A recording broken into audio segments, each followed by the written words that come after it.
Uttar Pradesh basic शिक्षा विभाग से रिलेटेड महत्वपूर्ण आदेशों, खबरों का विस्तृत निष्कर्ष लेकर के हम उपस्थित हो चुके हैं, जो निष्कर्ष आपके लिए महत्वपूर्ण है। इस वीडियो के माध्यम से विस्तृत जानकारी आप तक शेयर करेंगे। निवेदन है कि इस वीडियो को आप अंत तक देखें और वीडियो को शेयर करें, जिससे इन्फॉर्मेशन सभी तक पहुंच सके। और निवेदन है कि अगर आप चैनल पर पहली बार विजिट कर रहे हैं तो कृपया चैनल को सब्सक्राइब कर लें और बेल आइकन जरूर प्रेस कर लें, जिससे जो भी नेक्स्ट वीडियो या इन्फॉर्मेशन आपके लिए शेयर की जाए आप तक आसानी से पहुंच सके।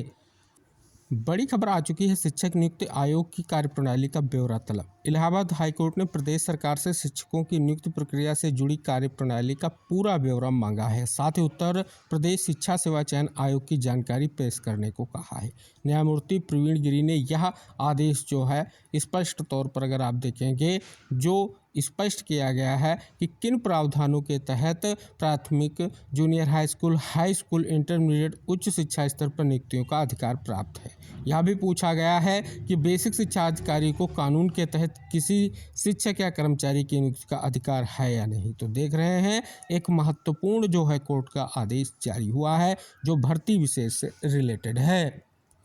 इसी के साथ एक और महत्वपूर्ण हाईकोर्ट का आदेश है, जो महत्वपूर्ण इसलिए है कि इलाहाबाद हाईकोर्ट ने प्राथमिक विद्यालयों में शिक्षकों की अनुपस्थिति पर गंभीर चिंता जताई है। कहा है कि यह प्रवृत्ति जो है बच्चों की मुफ्त और अनिवार्य शिक्षा के मौलिक अधिकार का उल्लंघन है। गुरु के बिना शिक्षा का अधिकार अधूरा है। यह भी आदेश आप देखेंगे न्यायमूर्ति प्रवीण कुमार गिरि की एकल पीठ ने जो है आदेश जारी किया है।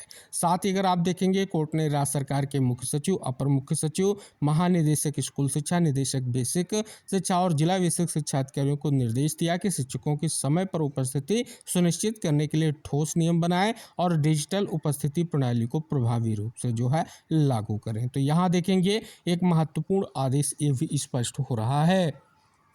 कोर्ट का आदेश आने के बाद आप सभी के समक्ष जो महत्वपूर्ण खबर है कि डिजिटल अटेंडेंस पर ना हो सकती। प्रदेश के परिषदीय विद्यालयों में बच्चों की डिजिटल उपस्थिति लगाने और शिक्षकों की उपस्थिति की चर्चा के बीच इस पर सख्ती न करने की जो है मांग होने लगी है। यहाँ पर देखेंगे, उत्तर प्रदेश बीटीसी शिक्षक संघ ने महानिदेशक स्कूल शिक्षा से यह मांग की है। तो आप यहाँ पर देखेंगे, इस पर पेज में विस्तृत खबर जो है प्रकाशित की गई है। जैसा कि यहाँ पर देखेंगे, टेट मुद्दे को लेकर के यहाँ पर आप सभी देख रहे हैं कि मुख्य सचिव बेसिक से मुलाकात हुई और साथ ही अगर आप देखेंगे स्पष्ट तौर पर जो पुनर्विचार याचिका वो दाखिल की गई, यह निष्कर्ष यहाँ पर स्पष्ट हो रहा है। यानी लगातार प्रयास जारी है, क्योंकि टेट मुद्दे को लेकर के जो माननीय सुप्रीम कोर्ट का फैसला आया है, अब रिव्यू पिटीशन फाइल की गई है। रक्षा मंत्री से टीईटी से राहत दिलाने की मांग। यहाँ पर देखेंगे, प्राथमिक शिक्षक प्रशिक्षित स्नातक एसोसिएशन और राज्य कर्मचारी संयुक्त परिषद का प्रतिनिधिमंडल रविवार को रक्षा मंत्री से उनके आवास पर मिला। शिक्षकों ने उनसे टीईटी और पुरानी पेंशन मामले में ठोस कदम उठाने की जो है मांग की है। यहाँ पर देखेंगे, रक्षा मंत्री ने मुख्यमंत्री को पत्र लिखने की बात कही। तो यहाँ ये निष्कर्ष आप सभी को स्पष्ट हो रहा है और विस्तृत खबर जो है प्रकाशित की गई है। बड़ी खबर आप सभी के समक्ष आ चुकी है, जो प्रमोशन से रिलेटेड है और बीईओ के प्रमोशन से रिलेटेड है कि बेसिक शिक्षा विभाग ने दागी खंड शिक्षा अधिकारियों की कुंडली खंगालनी शुरू कर दी है।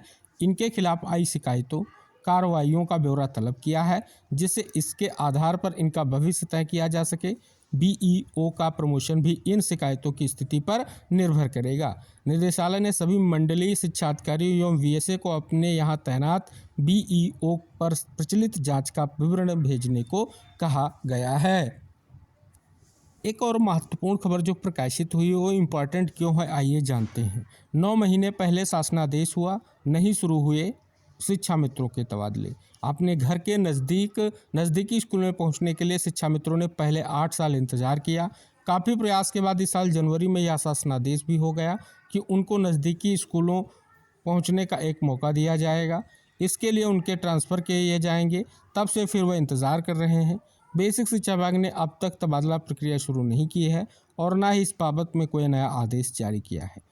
अगर बात कर ली जाए, सरकार ने 2018 में शिक्षा मित्रों को अपने मूल विद्यालय में आने का मौका दिया था। ऐसे में करीब 1 लाख शिक्षा मित्र जो उस समय वापस आ गए, बाकी करीब 35,000 शिक्षा मित्र शिक्षक बनने उम्मीद में अपने मूल विद्यालय में नहीं आए। उन्हें उम्मीद थी कि कोर्ट से लेकर सड़क तक लड़ाई लड़ी जा रही है, ऐसे में वे शिक्षक बन सकते हैं।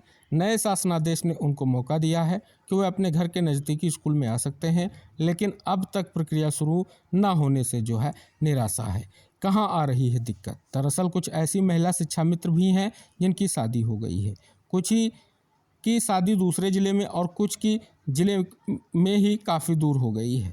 शासनादेश के अनुसार उनको अपनी ससुराल के नज़दीक स्कूल में जाने का मौका भी मिलेगा। सूत्रों के अनुसार इसी को लेकर कुछ पेच फंसा हुआ है।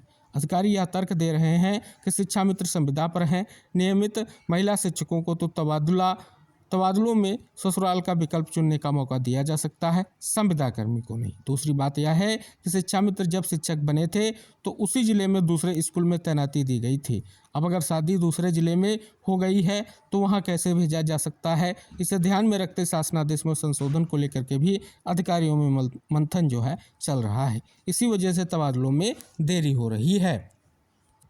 तो जैसा कि आपने यहाँ पर जाना कुछ महत्वपूर्ण कोर्ट के आदेश, कुछ महत्वपूर्ण निष्कर्ष, जिनका आप सभी लोगों के लिए इम्पोर्टेंट निष्कर्ष था, वो हमने आप तक शेयर किया है। निवेदन है कि आप इस महत्वपूर्ण वीडियो को शेयर ज़रूर करें, जिससे इन्फॉर्मेशन सभी तक पहुंच सके। शेष नेक्स्ट इन्फॉर्मेशन के साथ हम नेक्स्ट वीडियो में फिर उपस्थित होंगे। तब तक के लिए टेक केयर, बाय बाय साथियों।